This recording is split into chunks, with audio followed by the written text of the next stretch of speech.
You. Alright, so good morning. So welcome to our English language class.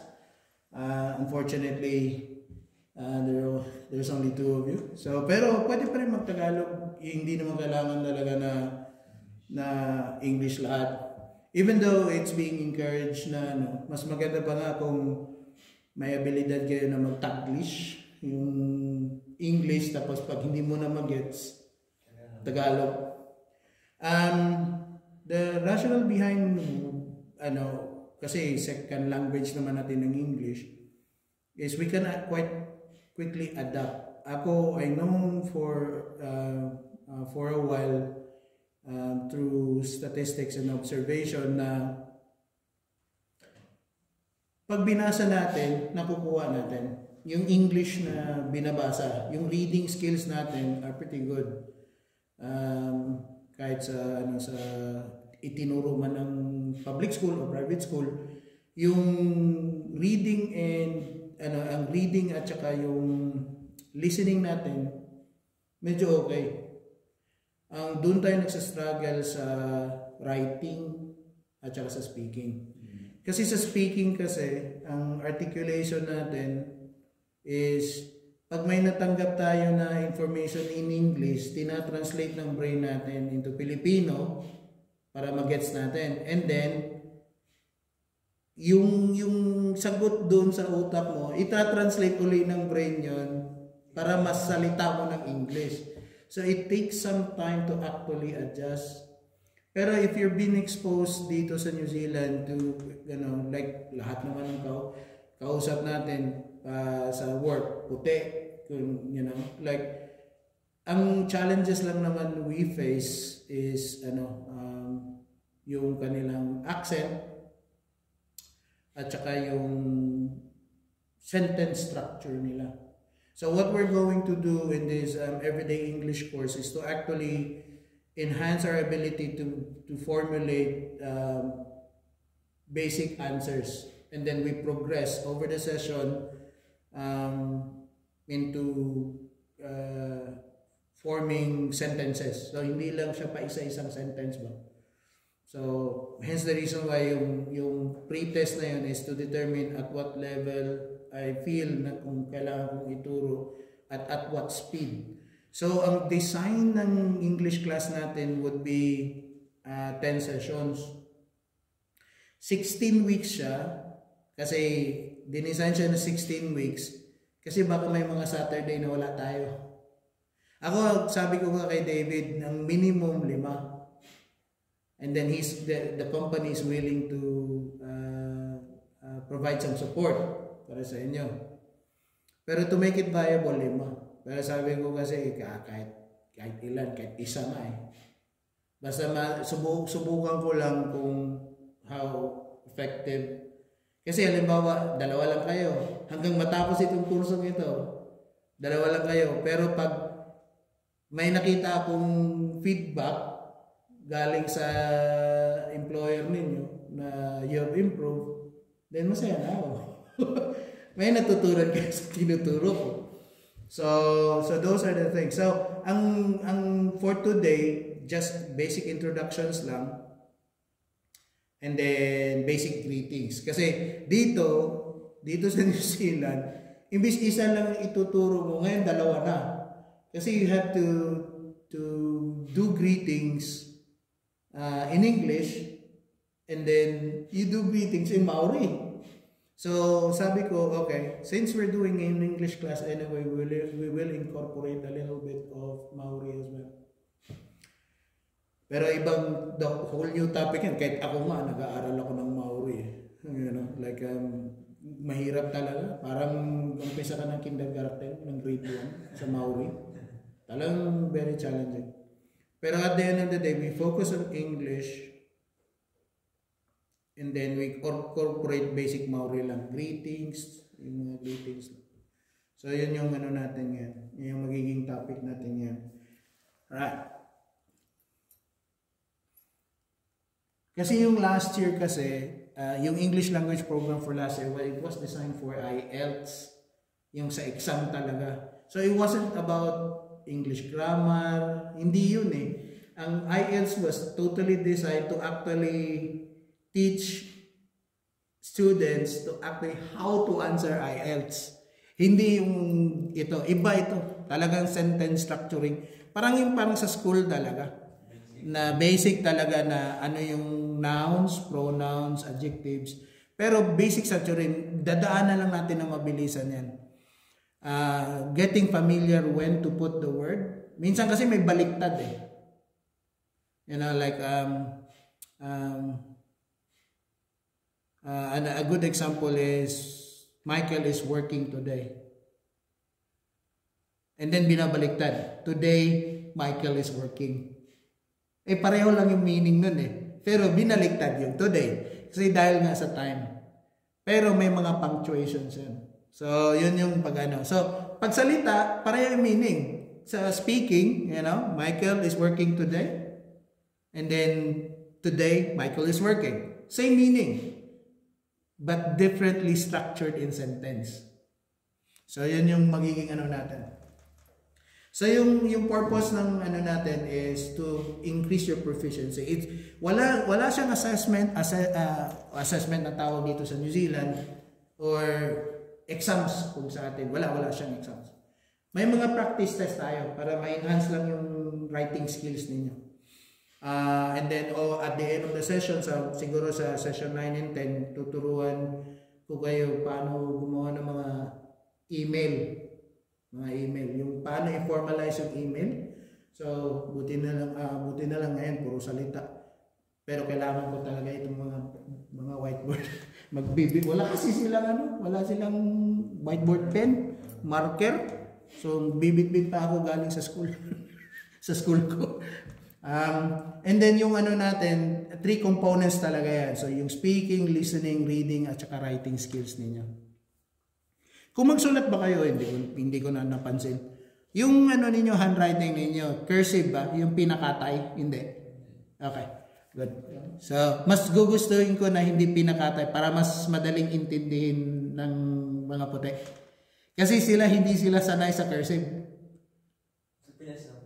Oo, sa atin lang yan. Sa atin lang yan. Tapos parang tinanggal na ata sa curriculum. Kasi karamihan naman kasi ngayon, typing na Diba? Computer, halos computer na lahat Nagsusulat ka lang siguro, ang natitira na lang isusulat mo is pirma na lang.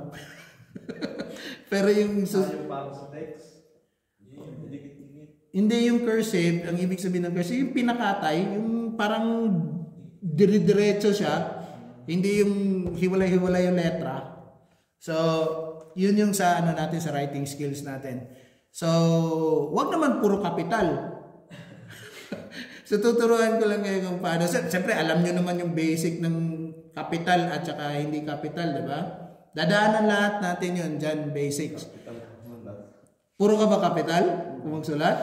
Wala naman problema yan. Pero kung halimbawa in a text notion, ang kapital kasi, parang galit ka. Kung magte-text ka ng puro kapital, akala nung pinag-text mo galit ka. Mahirap sa paragraph Hindi. Yung tuturuan din, part yun ng session natin na tuturuan kay structure. So, ang sessions natin all over, is foundational English talaga. Pero, incorporation yan siya ng paano pag it's more targeted on descriptions and stuff. So para alam mo kung kailan mo gagamitin yung verb, yung action word, ang noun or adjective. So yun yung gagawin natin. And then of course, yung pangatlo is we provide a supportive environment for learners of all levels to thrive and succeed. Kaya nga classroom talaga ang hinahal ko. Classroom talaga. Hindi tayo pwede dyan sa labas o sa McDonald's. Hindi lang malamig, madaming distractions. So mas maganda talaga pag classroom setting.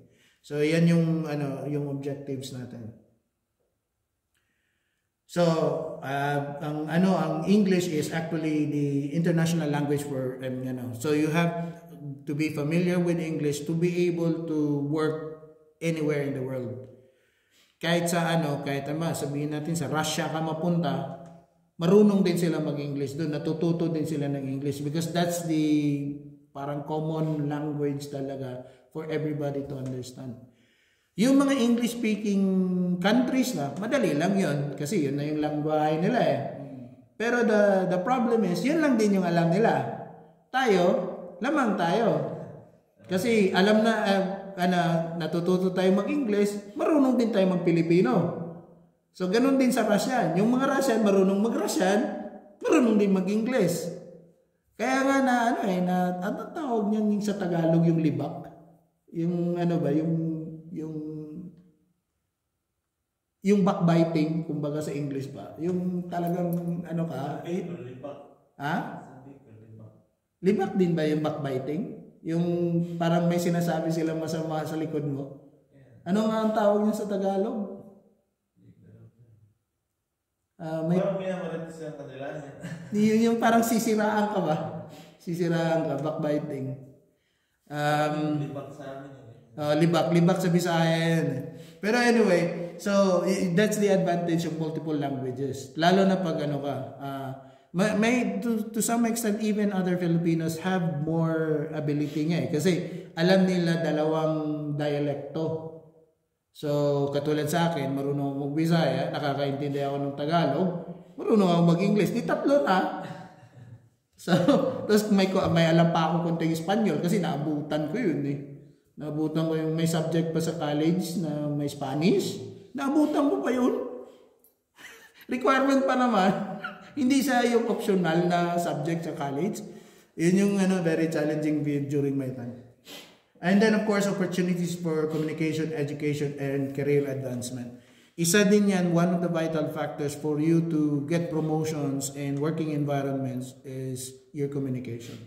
If your communication skills is very well established or you're very fluent in your English language, then there's that huge potential o mas malaki yung chance mo na ma-promote. It's not just about your skill set. So yung sabihin natin magaling ka mag-welding. Pero kung hindi mo masusunod yung instruction, dali ka. Hindi ka talaga magiging parang ma-promote yung mga ganun. So hence the reason why English is very important. And then ito din yung pathway for further education. So kung nag-uumpisa ka na very confident ka na sa English mo, mag-aral ka. Tuloy-tuloy ang aral, wag mong ihinto. So the more skills and the more learning you get through English communication, hindi lang English subject ha. Gusto mong matuto, welding, right? Ang laki ng, pareho kayo welder, di ba? Ay, akala ko pareho kayo nila Jaime. Carpenter kayo. Okay. Sa Pilipinas, nagne-nail gun na ba kayo? May mga nail gun na rin. Pero nagkakabit din kayo nung aluminum trusses din. Yung may mga bolt-bolt. Meron din. Okay. At least ikaw, marami ka na experience. Pero ang point being is, di ba nagbabago na ngayon ng mga bahay? Dati, cladding lang, tayo ka ng 2x3, 2x3, 2x2, gano'n. Ngayon, iba na. May mga combination na ng wood at saka ng aluminum framings. May mga tubular na, tapos hindi na yung standard na squares. So those are the things that actually changes or part of innovation in housing technology. Not technology, but improvements in architecture and in housing. Ngayon, prefab na nga di ba? Usong-uso na yung mga prefabrications. Yung parang kitset na lang yung bahay, i-assemble mo na lang. So those are the changes that, over the years, hindi na siya yung traditional lang na house building or framing. Tapos makita mo ngayon yung mga cabinets natin, talagang may mga yung mga hinges nila, meron na yung slow down. Dati, sarado. Hinge lang talaga, bisagra. Tagga lang. Ngayon, may mga dahan-dahan ng magsara. And then, you also have, ano ba ang term ng fine carpentry pag yung mga cabinets lang yung tinitira mo? Hindi siya yung bahay or claddings or kisame. Ha? Interior. Interior nga. Anong tawag dyan? Hindi yan siya fine furnitures eh. May term kayo dyan eh sa building sector. Yung pag kayo yung gumagawa ng mga wall, ng mga frame, Wrapping sila builder sila. Oh, pero kayo dahil furniture yung yung mga fixtures yung tinitira nyo, may pangalan din kayo eh. Junior yata dito sa kanila. Hindi, ha? Joinery. Yun.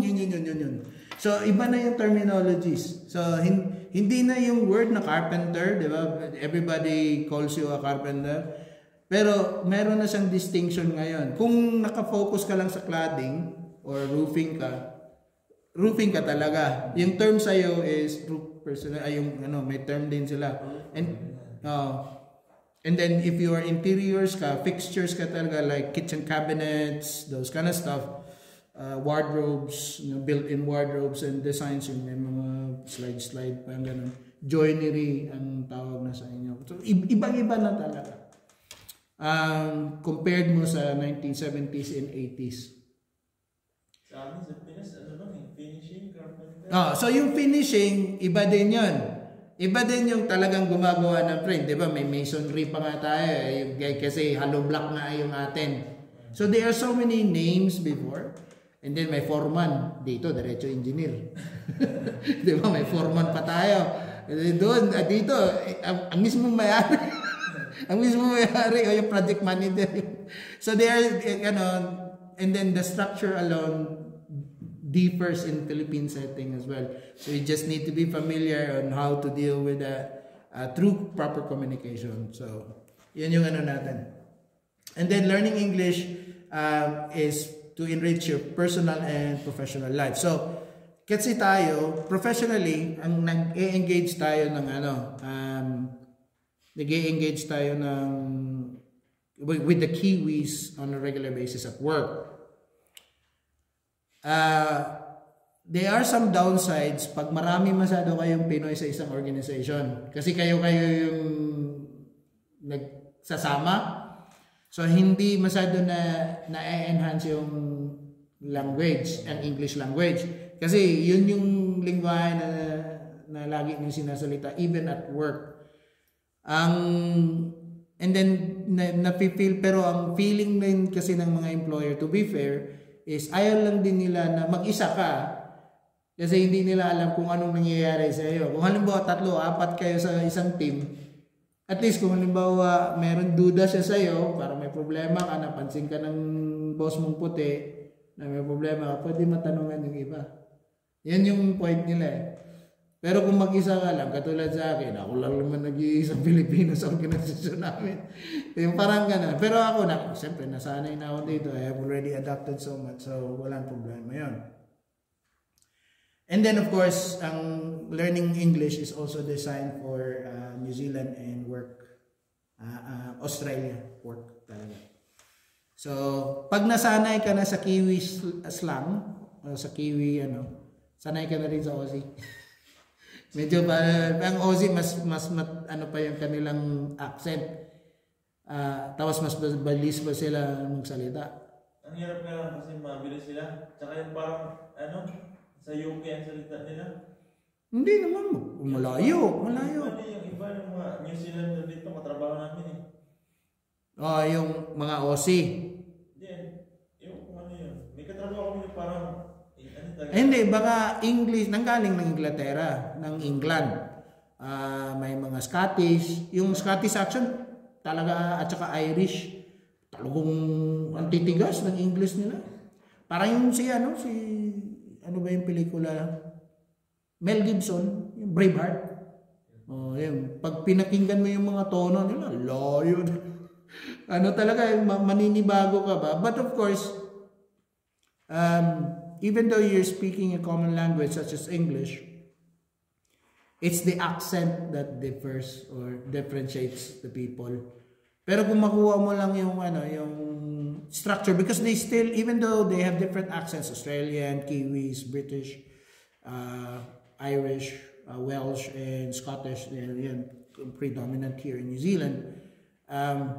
they still form the same structure of sentencing. Yung pag nag-sentence sila ba, nagsasalita sila, pareho pa rin yung sequence. Hindi yan sila pwedeng magsalita na I'm working here, like I'm working here, Michael. Yan. Ang structure talaga nila is first talaga yung address.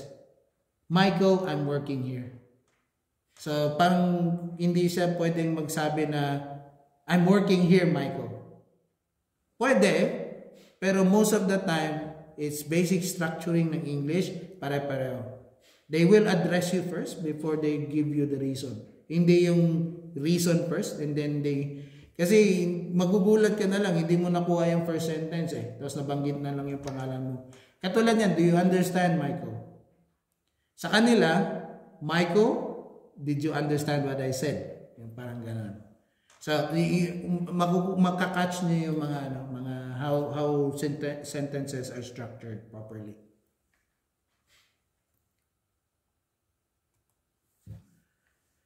And then fluency, accuracy, speaking in language, nabanggit ko na yan.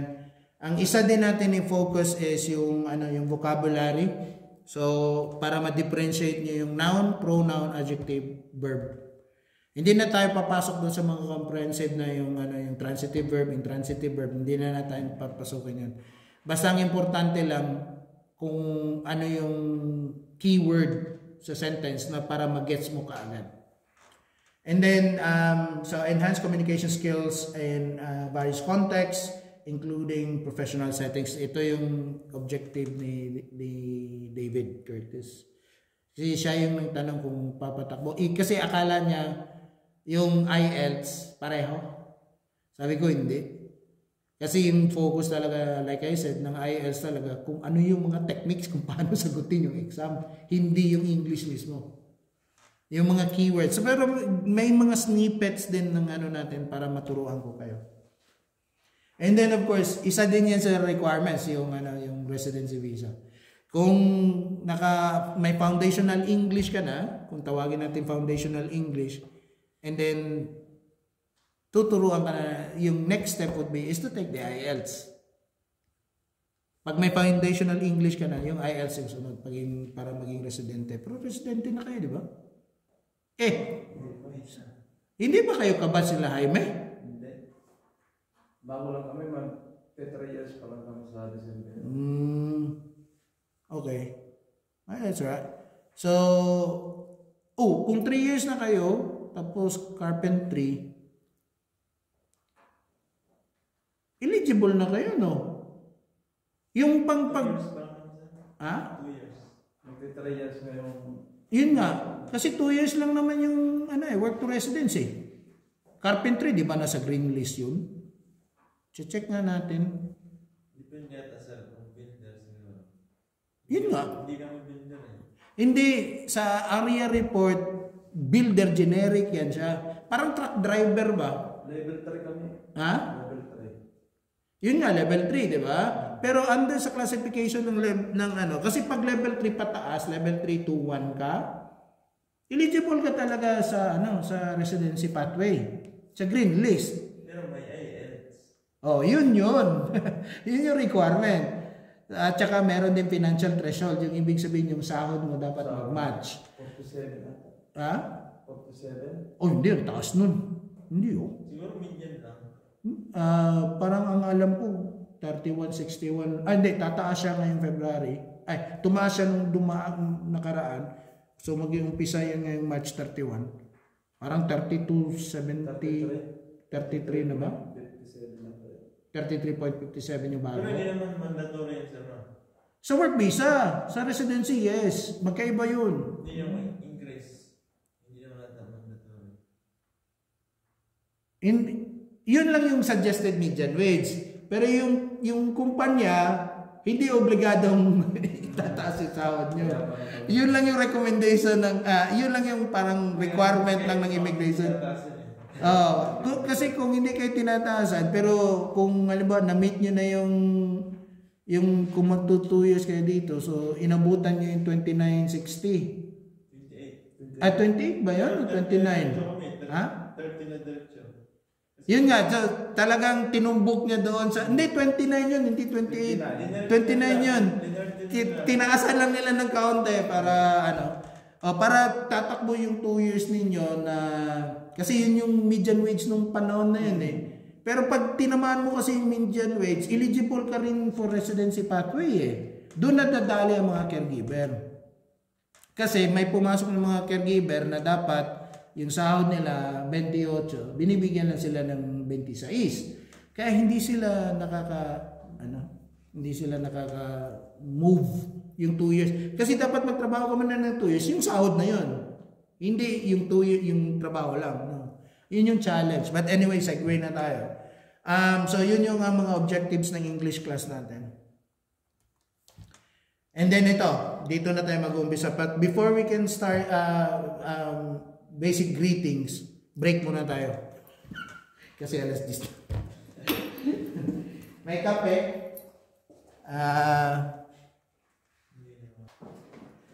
Right, we're back in class. So hopefully, and then you can still have your food while we continue on with class. So, basic greetings in English. So, yun lang muna yung umpisahan natin for today. Alam niyo naman yan, yung hello. But what's really important in Kiwi tuwang or Kiwi slang dito is yung may halong Maori konti. So, kia ora is the most common greeting. Kia ora means hello. Hello sa atin, siyempre, alam natin yung hello kasi yan yung ginagamit natin sa telepono eh, hello. Para sa atin, Filipino word na rin yung hello eh. Pero sila dito, when you talk about basic greetings is, hello, may dugtong talaga yan. How are you? Yan. Hello, how are you? So, and then of course, if it is greeting greeting that includes time, like morning, afternoon, or evening. So, you say, good morning, good afternoon, good evening. Walang gumagamit ng good noon dito.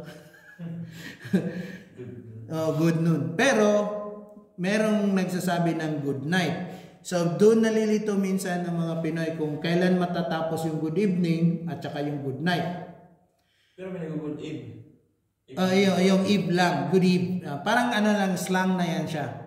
So, pero ang common talaga na expression natin when we greet them through using time, like good morning, meron talaga siyang karugtong. So, like hello, it's the same. Good morning, how are you? Yan yun. Kahit mapansin mo sa mga Kiwi mo na kaibigan, parang automatic sila magsalita ng ganun. Hi, how are you? Yung may how are you talaga. Pero pwede din sagutin siya, ma'am. Sagutin mo lang. Yan, I'm good. Thank you. Yan. So, meron form of respect. Hindi katulad ng American. I'm not... all good. Yeah, all good. Yan yung common na sagot. All good. Pero, ang ano niyan is, it addresses like the general term lang, all good.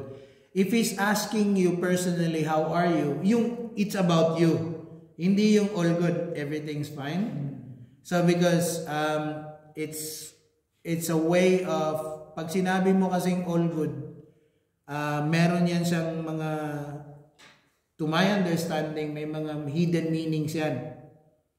Pag sinagot sa'yo, alam ba, pag ikaw nagtanong ka sa Kiwi na, how are you? And then sasagutin ka ng all good, ibig sabihin yan, meron yan siyang problema.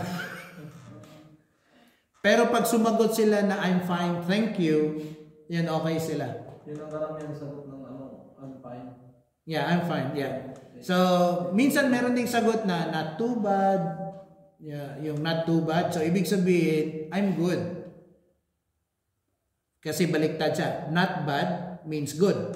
So, not bad. So, how are you? Not bad. Ang iba, good lang. Good, thanks. Good.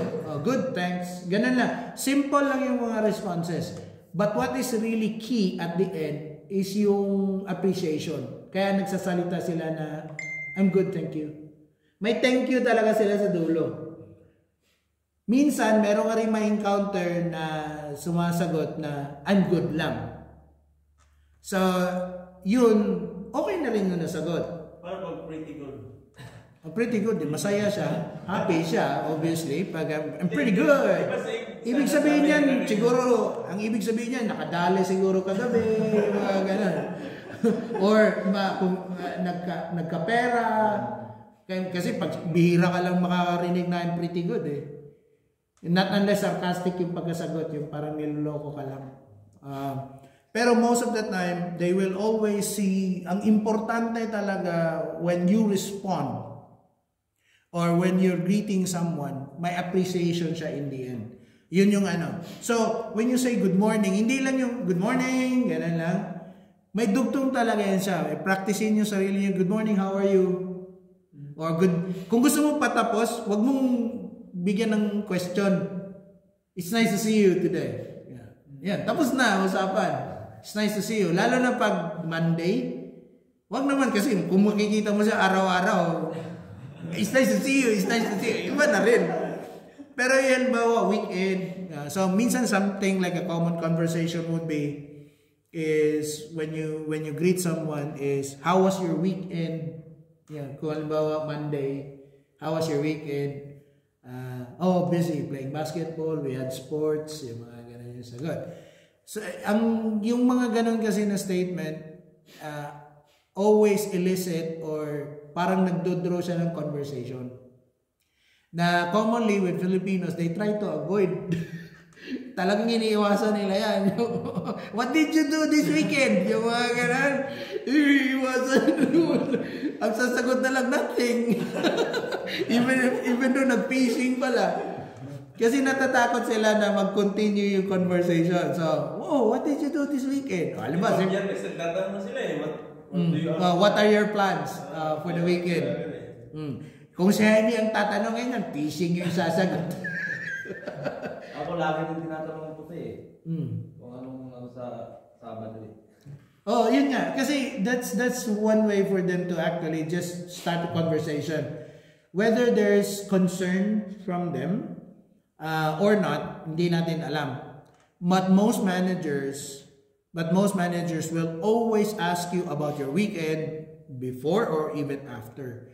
Because the reason behind them asking that is because they want you to be busy for you not to be lonely. Yung para hindi ka mangungulila ba. Yun yung ano nila. Kaso nakaka-insulto din sa tanong nila, yung happy. Alin? Yung happy, ganyan. Hindi naman insulto yan. Di ba sa Pinas kasi parang insulto sa atin? Fair enough. Kasi yun yung naging kultura natin na hindi nila alam. Pero if they knew na pag tinatanong, kasi sa atin kasi parang insulto yan. Kasi hindi natin pinag-uusapan yung mental health. Dito, open masyado ang mental health dito sa New Zealand. Kiwis are really concerned for other people. Pag nakikita nilang hindi ka nakasmile, nakasimango ka lagi. Ako nga, minsan nami-misinterpret ako, parang lagi akong galit. Kasi dito dahil yung noo ko parang makunot, di ba? Parang mukhang galit si Ryan. Pero actually, hindi ako galit. Tapos pag nagsalita ako, ang tas-tas pa ng boses ko, akala mo galit. Pero hindi ako galit. Kasi malalaman mo naman lang ako galit pag nanununtok na ako. Yung sabi ko sa kanila. So you will only see me upset if I'm start hitting objects. So bigla silang nagulat. So I'm not upset. I just talk this way. Mas maganda, sabi nga nila, dapat naging abogado daw ako kasi malaki daw masyado yung boses ko minsan. Pero when we go back to the basic greetings, hello is a common part. In Maori, it's kia ora. Pag meron kayong mga Maori na kasamahan, yan yung common expression na gagamitin nila. Kia ora. Kia ora. Sulat nyo, kia ora. K-I-A-O-R-A. Kia ora. Yeah. K-I-A. Yung kia na sasakyan. At saka ora. That means hello. Para yung parang sa Hawaiian pa, mahalo. Aloha. Parang sa Hawaii pa, napapanood natin sa mga sine. Aloha, di ba, sa Hawaii. Ganun din sila. Parang sa atin kasi iba eh. Yung equivalent niya parang mabuhay. Eh, iba yung mabuhay sa atin, buhay talaga eh. Yung ginagamit masyado ng buhay. Kapag puti, kiwi talaga. Kiwi, pag kiwi talaga, good morning, ganun na. Hello talaga gagamitin nila. English eh. Hello, how are... Pero remember, when they do use a universal greeting such as hello, meron talaga yung how are you? Because that's how they initiate conversation. Kapag ano ng hello. Pag hello lang, tapos kagad ang usapan. Yeah, hi, hello, tapos diretso. So, ibig sabihin yan, they don't want to elicit a conversation or they don't want to start a conversation. Pero pag dinugtungan ng how are you, minsan nga yung how are you, I'm fine, thank you, tapos sabay alis. So, it stops the conversation there. Pero when it's very typical for Kiwi conversation talaga na may how are you talaga sa dulo. And then sa greeting naman through time of day like good morning, afternoon, or evening, either it's a compliment o na-appreciate ka, oh, it's nice to see you, you look good today, ganun yan. You're well dressed, di ba? Ganun. Yan yung mga positive talaga. Minsan meron ding negative, like, why are you wearing that? Yung bakit yung naka-short ka lang, yung kung halimbawa you attended a formal event tapos naka-short ka lang, tataka sila yung mga. And then of course the term how are you. So yung how are you kasi it's sort of a very typical way for anyone who speaks English to actually express their concerns. Hindi lang yan sa statement na how are you, kumusta? Diba sa atin, kumusta? Eh, kahit may problema ka na, okay lang. Diba, ganun? So, people don't really know what you're feeling. Kiwis really want an honest answer. Yun yung gusto nila.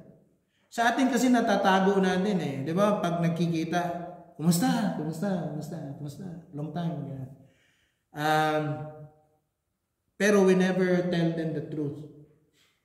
Sometimes we do. Kasi totoo naman na, okay lang ako. Okay ka naman talaga for that day. Pero sa kanila, it denotes a different, talaga. It talks about your well-being talaga. Open talaga yan sila dyan. So, sometimes nga, pag nakita na, do you have a problem? Do you want someone to talk to? Yung ganun. So, they're really good in appreciating people's feelings, regardless of your ethnicity or race. Yun yung kagandahan sa mga Kiwi. That's the wonder of Kiwis. Kiwis are one of the group of English people who are really respectful talaga. Kaso mga grumpy. Hindi, syempre, tao din yan sila eh. So there are also people that there would be days that they will be really grumpy din. And then probably that's a really good time not to have a conversation. Kasi grumpy sila eh. So, pero kung halimbawa, concerned ka sa kanila, how are you? Tapos grumpy sila, they will tell you the truth na I'm not really doing well today, yung parang gano'n. So, which is because Kiwis are really honest as well. Like, they're really honest in what they feel. Sometimes they do hide it. No different from Filipinos. Sometimes they do hide it. Pero most of the time, that in my personal experience, they always tell you the truth. So, yun yung kagandahan. So, practicein nyo lang yung ninyo, yung greetings ninyo. So, which is, but always remember to complement it at the end of a conversation. Like, thank you for the time, or, hope everything will go well with you. Yung mga ganun na statement. We will practice that later on in the following session. Kasi basic greeting lang muna, pero we will build it up. So in our succeeding session, talagang meron tayong conversation, talagang napipilitin ko kayo talagang magsalita. Lalo na doon sa speaking skills. Huwag kayong mahiya. That's part of our learning eh. Tayo tatlo. Mag-uusap, tapos tatanungin kita. Pwede mo rin akong tanungin, sasagutin kita.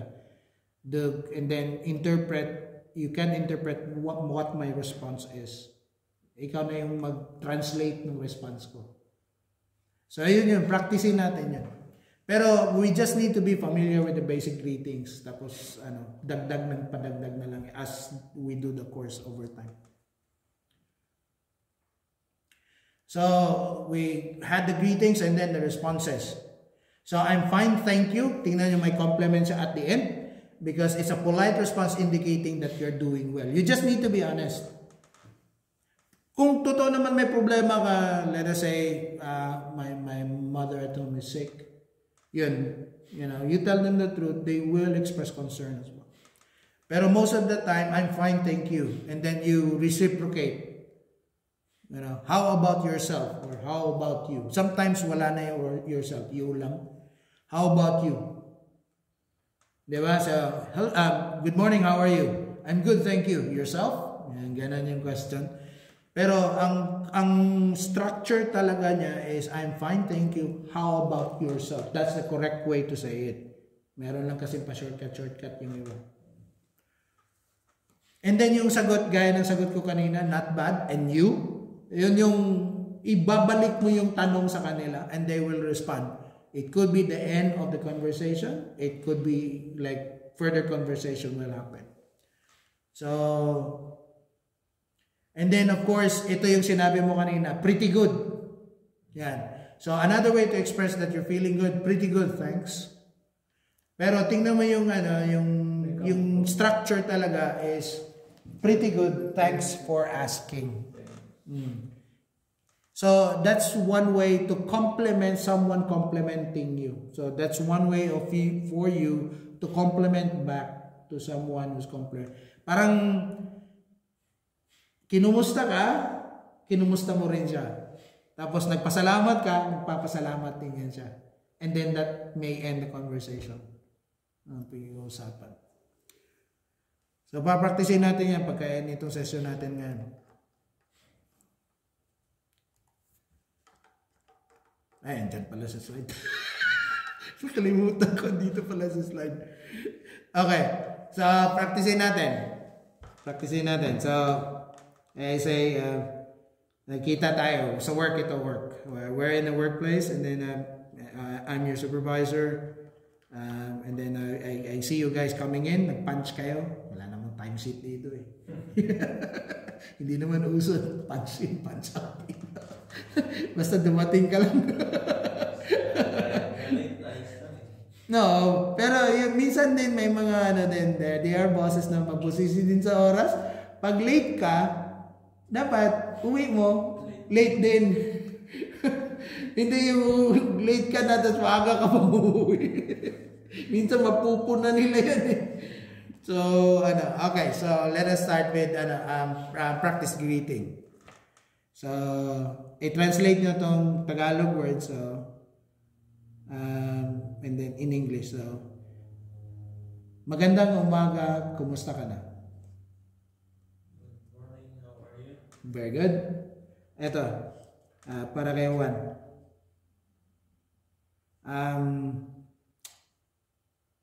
Magandang gabi. Magandang gabi.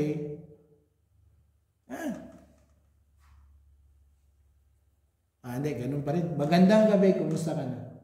Good evening. How are you? So, yun yan. So, that's good. So, balik tayo dun sa mga natin.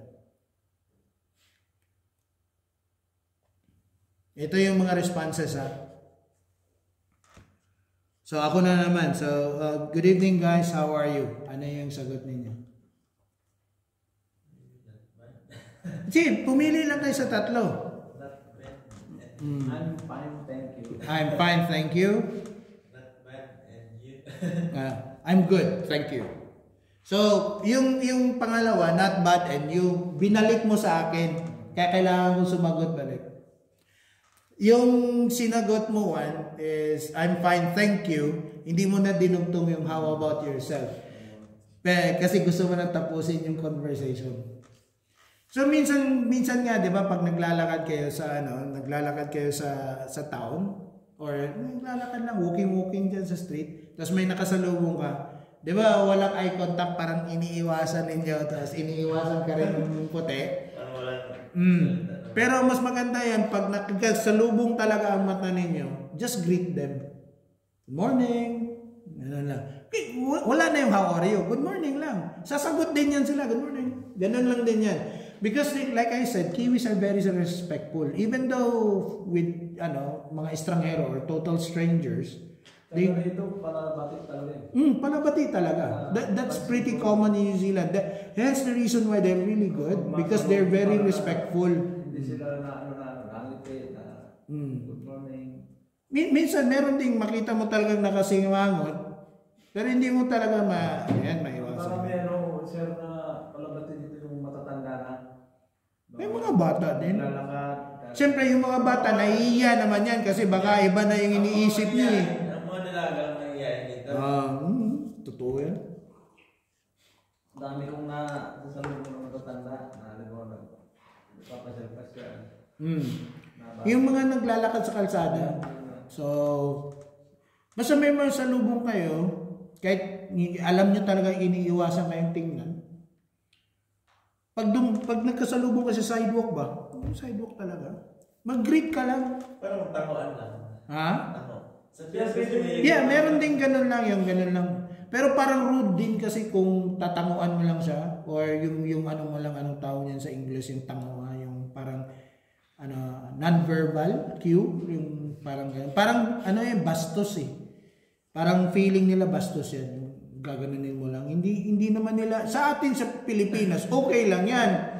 Kasi 'di ba pag ang Pilipinas nga kung magturo ka, 'di ba kamay pala dito no? Pero mas maganda talaga verbal. Hi. Minsan pa ako pag nagbebisikleta ako, Yun ang lagi kong magtatanong ko sana sa sir eh. Lagi kong nababati sa hi. Hi. Pero mas maganda that's an enough greeting talaga. Hi, hello. Pero hanggang doon lang. Kasi pag automatic kasi na lagyan mo ng how are you, you're planning to start a conversation. So, wag mo lang lagyan ng how are you sa dulo. Hi lang. Tapos tuloy-tuloy lang yung lakad. So, you just go on your way.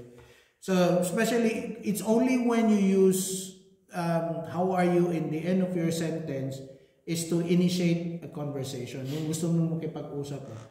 Kaya nga, minsan yung mga bosses ninyo, mga senior ninyo, mga Kiwi mates ninyo will always say, how are you? Pag hindi nila dinagdagan ng how are you yan, sila yung ayaw mag-start ng conversation. Ikaw din, kung ayaw mo rin, I'm fine, thank you lang sagot mo. Para tapos ka agad yung conversation. May banda ko sabi ko, hi. Tapos ang sagot ako, hello, how are you? Hindi naman bawal. Hello kung hi yung hello yung sagot niya, that's fine. Not unless yung galit talaga yung tao, tapos nag-hi ka, mind your own business. Yun, talagang rude yun. Mind your own business. Nag-greet ka lang eh. You're only greeting the person, tapos sasagutin ka, mind your own business. Grumpy yun. That's the grumpy attitude. Sometimes you might encounter people like that. Pero at the end of the day, you did your part of greeting them politely. Pero may katrabaho kami na kahit good morning hindi na hindi nasagot. He will never respond. So if that's the case, then I wouldn't say he has a problem, but he prefers not to engage. O ayaw niya makipag-usap o ayaw niya makipag-halubilo, kumbaga pa. So, bawa sir yung sa amin kasi gano'n yung salita nila laging may pak. Yan. Yan, really good observation. Kaya sa atin ang pak masama. Hindi, swearing. Yung nga tawag sa Tagalog yan, yung nangmumura. Pero in this day and age kasi ako I know that it's part of expression. Parang part na lang ng expression nila yan. So, parang hindi yung sa atin katulad ng sa inyo sa Tagalog, mahilig kayo niyan. Yung nagsasalita ng putya naman Yung mga ganun. Pero ano lang yan, expression lang yan. It wasn't intended to hurt anybody. Kaya sa kanila, pag meron yung F word sa English nila, yung nakamedyo kasi tayo, yung F word nila, FN, yung kung tatawagin namin, very effing day. You effing something like that. Yung bloody nga, may naririnig ka, di ba? Yung word na bloody, that's a swear. Ano talaga yan? Mura yan, yung bloody hell. Yung bloody hell. Yung ganun. That's a swear. That's a swear. So, yung nagsasalita ng fact all the time, it's a swear. Pero common, parang you cannot really sort of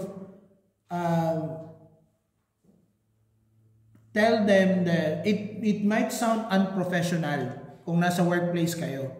Pero at a personal level, yung parang workmate mo lang, during the break, you're having a conversation informally. Halimbawa, may kinakabit kayo na, ano tawag nito, wall cabinet, sabihin natin.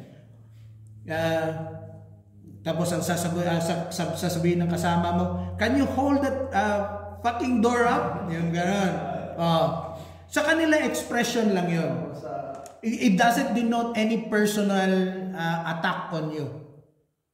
Parang sa kanila, parang expression lang talaga yan. Kasi ang ganyan ng word, masyadong Hindi, it's very common na o liberal na masyado ginagamit. Sa atin, pag sinabihan ka ng fuck you, yun talagang, kasi may you eh. Sa iyo talaga nakatarget. Pero kung halimbawa, can you not use the fucking door? Yung mga ganun na term. It's disrespectful pag naka-address to someone. You know? Kasi minsan, matatawa ka nga eh. Meron din nagsasabi na, nagbubuhat, tapos kailangan buksan yung pintuan. The door needs to be open for them to pass through, and they're carrying a big thing with both hands. So they couldn't open the door. And then they will ask you, hey mate, can you open the fucking door for me please? Please, may please. Magalang, pero may fucking. But that's an expression. That's an expression that you can understand in Kiwi conversations. But in a formal setting, hindi talaga siya allowed. Ganon din sa atin sa Pilipinas. We're not allowed to say swear words talaga. We're not allowed to say. Naman talaga sa kanila, ang nagamit sila sa pak, hindi talaga sa ng kausap nila. Not unless naka-address sa'yo talaga. Halimbawa yung may ginagawa siya, hindi niya ma-solve. Yun ang ginagamitan niyang pak. Ayun nga. So hindi, kasi... Walang marami naman. Meron din. Tagalog na lang. Tagalog ka. Lalo ng mga Tagalog, ang dami nilang mura. Ang mga Bisaya, wala naman, pastilan lang naman yan sa Bisaya. Pastilan, pistingyawa, yung mga ganyan sa Bisaya. So, when you say pistingyawa, it may sound like, if you translate that in English, yawa means devil eh. So, you're like, when you say pistingyawa, sa Tagalog, ano yan? Bruho ka satanas. O pisti means pest in English. Yawa is devil. So pisting yawa means the devil is a pest. So parang minura mo yung minalas ka dahil may devil, parang ganun yung sa Bisaya eh. So like every other dialect, meron talagang may mura talaga. So it's not different from our Filipino dialects. We have swear words. But what you're going to talk about swear words is you just put it in a proper context. If you're in a workplace, avoid using them. Avoid using them. So hindi mo rin pwedeng i-correct din yung iba. Uy, bawal yan. Let them be, because that's how they express things.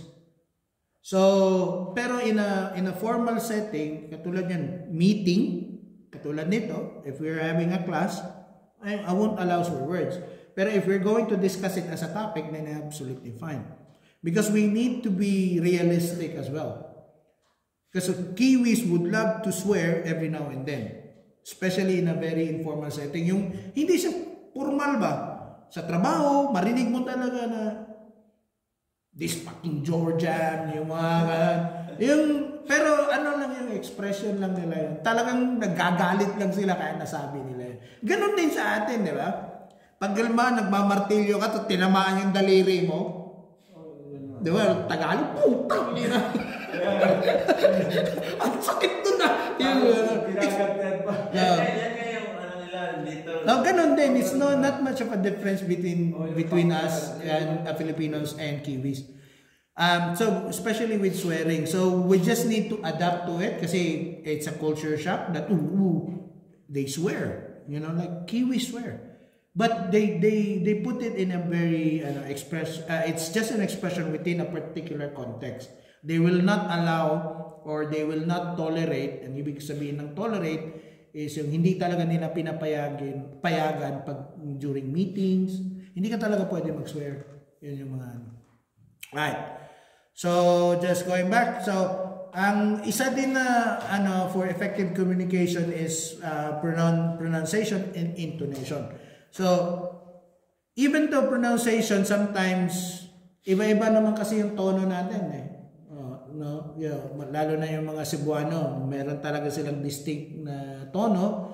Kami mga taga Davao, meron din. Ang Tagalog, mapansin mo talaga, Batanggenyo, ibang-iba yung tono nila. Ang Davao ba, sir? Hindi, Cebuano. Hindi siya dong. Asa ka dong? O asa ka day. So, Bisaya. Pero, Davao usually use, on the street, Bisaya ang common dialect. Pero in conversations in malls, in a professional setting, Tagalog. Kaya medyo fluent ako mag-Tagalog. Yung basic common Tagalog lang minsan hindi ko rin nakukuha lahat ng Tagalog words Pero I fully understand Tagalog talaga. May Tagalog na malalalim Oo, syempre. Hindi siya lang native Tagalog words talaga siya. Katulad na example ng Tagalog. Chair. Ano ang Tagalog ng chair? Chair. Upuan. Silya. Di ba? Dalawa na kaagad. Silya, Spanish.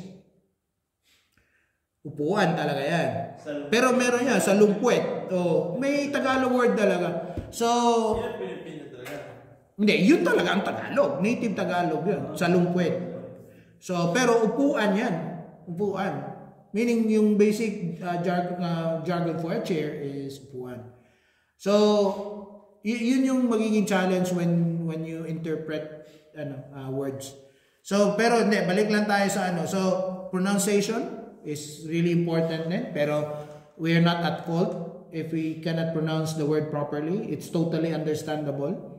Kiwis are very patient when it comes to pronunciation. They don't mind. Kasi their accent as well is totally different from American. Ang problema lang kasi sa kultura ng Pinoy, kinukutsa kasi natin pag mismo pronounce mo yung word. Yung talagang, tawag yan? Hindi lang kutsa, yung talagang i-correct ka ng tao. Halimbawa, yung grammar, yun nga, kino-correct ka. Halimbawa, sabihin mo na, ano ba magandang example na gagamitin ko? Automobile. Yung sa kotse. Automobile. Ako, nako-correct nga ako minsan yung mga English terms ko. Like, intestine. Yung laman loob. Intestine. Pero dito, intestine. Pero ako, mag-pronounce ako intestine. Kasi may isa dulo So, pero sa kanila, intestine. Sa akin, intestine. Natuto ako mag-pronounce ng laman loob as intestine. Yan yung mga nursing words ba. Pero hindi ako kinokorek. Tumatawa lang sila. Hindi katulad sa atin, pag na-mispronounce mo, talagang pagtatawanan ka na, kukoreking ka pa. Yun yung nagiging kultura ng Pinoy yan. Kasi the reason why is you need to be corrected to say it right. Teachers will always correct you kasi teacher eh. And then inherent na rin sa kapwa mo to do that. Yung ganun. So that's another. Pero just pay attention lang. If you're unsure of the word, how to pronounce a particular word, dalawa ang pwede mong gawin yan. You can do two approaches. One is i-google mo yung English word na yan. And then, di ba, minsan pag ni-google mo, meron siya yung parang sound. Tapos pipindutin mo lang yung speaker. Tapos i-pronounce ni Google para makuha mo yung pronunciation. The other is you ask. So, ano ba, dito sa atin, in a classroom setting, you ask me, anong ibig sabihin ng word na intonation? So, pronunciation yung paano mo pagbigkas. Intonation is ano yung pitch. Iyon yung difference ng dalawa.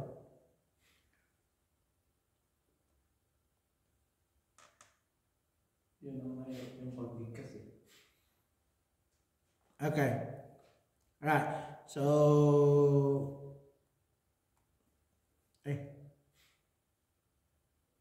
alright. Yan, patapos na tayo.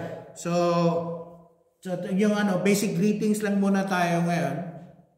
And then, sa next session natin, babalikan natin ito in the first 30 minutes ng session para ma-refresh lang. Pero gagawin natin in a listening and speaking skill. So ngayon, familiar kayo ng how are you?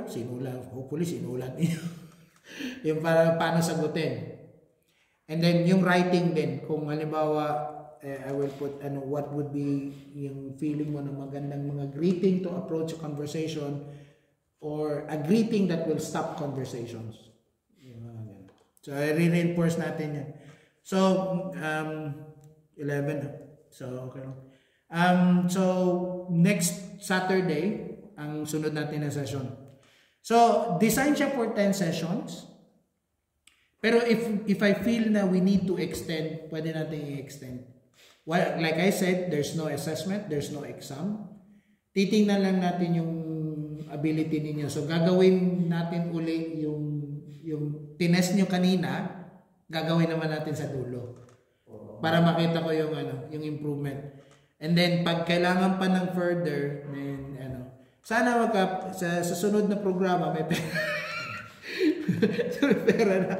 Pero okay lang yan kasi part din yan ng part din ng practice ko kasi next semester sa Agosto I'm planning to complete ang masters ko. Mag-aaral na naman ako ulit. Sige lang ako aral. Pero hindi, ang kagandahan dito, pag may mga opportunity na mag-aral kayo, aral kayo. Sayang magagamit ninyo eh. So, at the end of this session, mabibigyan din kayo ng certificate. Pero hindi siya legal. Yung certificate of appreciation lang. Hindi siya katulad na parang nag-graduate ka. Hindi. The only organization or entity that is allowed to do that is schools lang talaga. Na course through NZQA, yung Qualifications Authority. Pero yung pinattern natin sa lesson plan natin, similar nung level 1 and 2 English program ng parang pinattern ko lang the same sa school ko. Yung English lang 1 and 2. Pero I will incorporate some level na higher level na siya, yung paano sa dulo na natin gagawin, yung paano gumawa ng resume, paano gumawa ng resignation, paano magpadala ng email. Yung Pwede din. Pero kukuha na ako pag yung mga ganun na, kukuha na ako ng expert. So, kilala niyo naman siguro si John De La Rosa, yung nakausap ko kanina. So, John De La Rosa is a HR specialist. Siya yung project coordinator ng IELTS program before. Dahil wala itong pondo, hindi ko sila pwedeng they're happy to volunteer. Pero ayaw ko kasi, ako na lang muna kasi ayaw kong ma-burden sila. Kasi yung last year na IELTS program, 2 batch yun eh. Talagang tinutukan yun, 4 na volunteer teacher tsaka si Jan.